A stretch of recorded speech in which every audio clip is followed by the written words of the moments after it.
एक आदमी ने एक बहुत ही खूबसूरत लड़की से शादी की। शादी के बाद दोनों की जिंदगी बहुत प्यार से गुजर रही थी। वो उसे बहुत चाहता था और उसकी खूबसूरती की हमेशा तारीफ किया करता था। लेकिन कुछ महीनों के बाद लड़की चर्मरोग स्किन डिजीज से ग्रसित हो गई और धीरे धीरे उसकी खूबसूरती जाने लगी।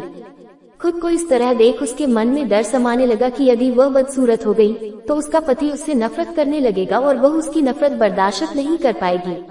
इस बीच एक दिन पति को किसी काम से शहर से बाहर जाना पड़ा। काम खत्म कर जब वह घर वापस लौट रहा था, उसका एक्सीडेंट हो गया। एक्सीडेंट में उसने अपनी दोनों आंखें खो दी, लेकिन इसके बावजूद भी उन दोनों की जिंदगी सामान्य तरीके से आगे बढ़ती रही। समय गुजरता रहा और अपने चर्मरोग के कारण लड़की ने अपनी खूबसूरती पूरी तरह गंवा दी। वह बदसूरत हो गई, लेकिन अंधे पति को इस बारे में कुछ भी पता नहीं था, इसलिए इसका उनके खुशहाल विवाहित जीवन पर कोई प्रभाव नहीं पड़ा।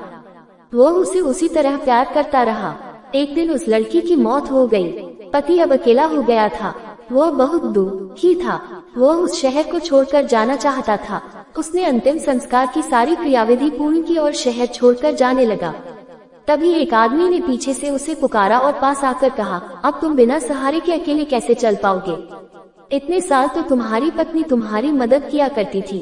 पति ने जवाब दिया, दोस्त, मैं अंधा नहीं हूँ, मैं बस अंधा होने का नाटक कर रहा था, क्योंकि यदि मेरी पत्नी को पता चल जाता कि मैं उसकी बदसूरती देख सकता हूँ, तो यह उसे उसके रोग से ज्यादा दर्द देता। इसलिए मैंने इतने साल अंधे होने का दिखावा किया। वह बहुत अच्छी पत्नी थी, मैं बस उसे खुश रखना चाहता।